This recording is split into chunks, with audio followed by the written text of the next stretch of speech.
Okay, શું કહીશું ઠાકોર સમાજનું બંધારણ તોડ્યાનો આપણી પર આક્ષેપ છે? આપણે કોઈ બંધારણ તોડ્યું જ નથી. અમારું જે 42 સમાજમાં પહેલાં જે વડુમાં બંધારણ થઈ ગયેલું છે, ચંદનજી, નવગણજી, જુગલજી, અને એ બંધારણને ફૂલ પાલન કર્યું છે. અને આજના દિવસમાં સમાજ વિરોધ જ્યાં નથી, કદી જવાનું નથી. સમાજ મા બાપ છે. અને કદાચ મારા ડીજે માટે આટલો વિરોધ કર્યો, લોકોને ગદ્દાર કીધો, નીચ કીધો, ઘણા બધા શબ્દો બોલ્યા છે. એટલું બધું તો મેં કોઈ ખરાબ કાર્ય કર્યું નથી.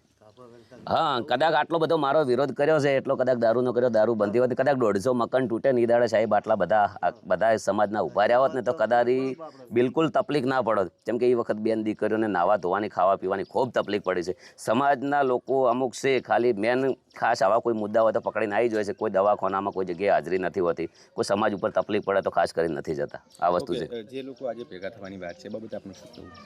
એ અમારા ગામવાળા 2, 3, 4 જણા છે, એમને કોઈ મિટિંગ કરી નથી, કોઈ ગામનું આયોજન કર્યું નથી, ડાયરેક્ટ એમને બોલાવી દીધા. કદાચ ગામ ભેળા થઈને આયોજન કર્યું હોત, પહેલી મિટિંગ કરી હોત તો કદાચ આનું પાલન બી રહી શકત. અને ગામવાળાને કોઈ આયોજન કર્યું જ નથી પહેલાંથી. અને આ લોકોને બોલાવવાવાળા જે છે ને એ 2, 3, 4 જણા છે, એમને બોલાયા છે. અને કદાચ ગામ ભેળું કરીને મને કહે ને તો આપણે ગામનું બી પાલન કરીએ, કેમ ના કરીએ. અને બંધારણ તો 3 જિલ્લા માટે કેમ, આખી સમાજ માટે હોવું જોઈએ. બધી જગ્યાએ ગાંધીનગર છે, અમદાવાદ છે, વિસનગર, વડનગર, ઘણી જગ્યાએ, બધી જગ્યાએ ડીજેના પ્રોગ્રામ બી ચાલુ છે. અને 3 જિલ્લા માટે જ કેમ હોવું જોઈએ? તો બધા માટે હોવું જોઈએ. અમારા બનાસકાંઠાના જે કલાકારો છે, જે પાટણ વિસ્તારના છે, સરસ્વતીના એ સાઉન્ડ રિધમવાળા, એ લોકોને ઓલરેડી ગાંધીનગર, અમદાવાદ બાજુ તો જમીનના મિલકતના ભાવ બી ડબલ છે કે એ લોકો વ્યવસ્થિત બી કરી શકે.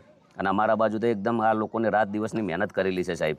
તો આ લોકો મને ફોન કરે છે, જે 15-15, 20-20 વર્ષ જાય છે. જેવું કોઈ બી વ્યક્તિ નોકરી માટે જે મહેનત કરતા હોય છે, એ લોકો જે આ વગાડવા માટે, રિધમ માટે, એમની પણ મહેનત હોય છે. અને સંગીત એક જેવી તેવું કોઈ સારી વસ્તુ છે. સંગીત એક લગ્નની અંદર કે સારો માહોલ, મનોરંજન પૂરું કરે છે. સંગીત કોઈ ખરાબ કરતું નથી.